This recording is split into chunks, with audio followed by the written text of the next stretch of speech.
Mu miliyoni z'ababa zitatu z'imiryango ibarizwa muri iki gihugu n'imiburiburi ibice birenga 85% vyayo n'abarimyi. Aba ni impamvu ikomeye cyane ahubwo mu wundi buryo batuma ubuzima bwacu bwa misi yose bubandanya butera imbere. Aho bari hose bakwiye intebe y'imbere kandi yiteka. Ariko muri imyaka ya vuba iteka kuri bo ntirigikwiye neza. Ubu umurimyi arashobora kumara imyaka yipuza ifumbire ngo akore imirimo ariko bikarangira atayironse. Niyo yironse ugasanga ahabwiye tw'intica ntidukize.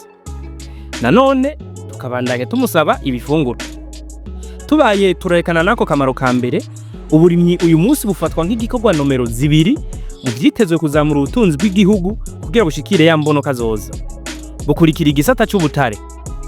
Ivyo byose atafumbire ikwiye kandi ibonekera ku gihe bifatwa nk'indoto.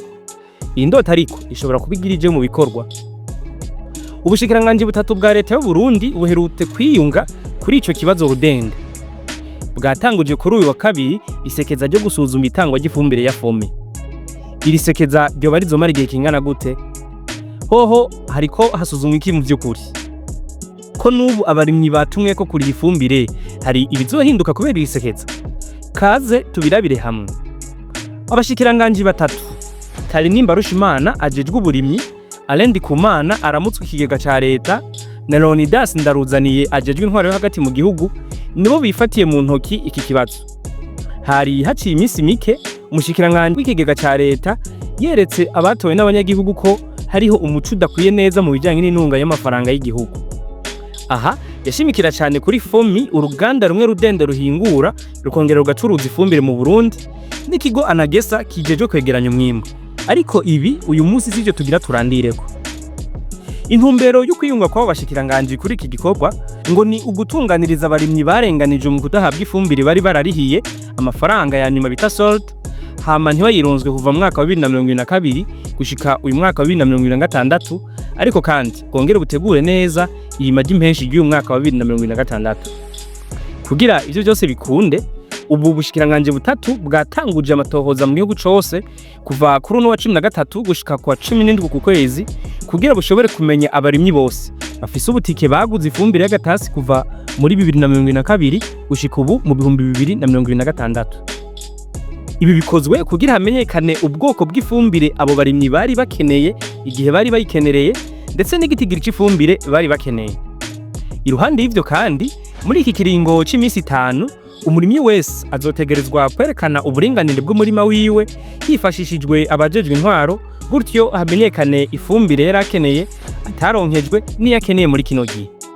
Byongeye muri iki gikorwa abashinzwe amatohoza bazoshobora kwegeranya ubu butike bwose buzoba bwasubijwe n'abarimyi, hanyuma vyorohe kumenya igitigiri umwe wese azobakeneye.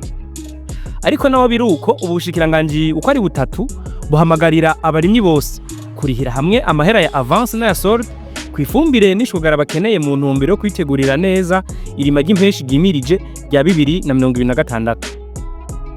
Ubu bushikiranganji bwose bumenyesha ko iki gikorwa cyo kuriha ifumbire kizotangura kuva ku wa 15 gushika ku wa 25 uyu mwaka wa 2026. Ni kuvuga ni mu kiringo c'imisi 10. Ubwo bushikiranganji buributsa abarimyi igiciro ntarengwa kuri buri bwoko bw'ifumbire. Ifumbire nka imbura umufuko turenza 31,000 vy'amarundi. Ure umufuko ni 33,000, bagara umufuko ni 28,000 na dolomi umufuko ni amafaranga 5,000. Mu gihugu cyose rero abanyagihugu bazindukiye muri ico gikorwa batumiwemwo n'abashikiranganje. Yamara ntibakibonye kumwe. Ko mu Kayanza abayaze n'umumenyesha makuru wa Iris News bavuze ko atacizere kinini bafise kuko ngo ifumbire baheraniwe ari nyinshi. Aba banyagihugu nyene ntibishimiye n'ukuntu bagiye kurihira amahera y'ifumbire yose icarimwe mu gihe bahora bahabwa umwanya wo kuriha avance hamwe no kugombora isigaye bita sold. Ikiringo bizotwara babona ko ari gito kandi ngo n'amikoro atari kirenga. Mu Rumonge naho kuri ico cyo kurihira iyindi fumbire bamagishije ko bigoye kurekura amafaranga yawe kandi niyo mu gatasi utigeze yikubita ijisho.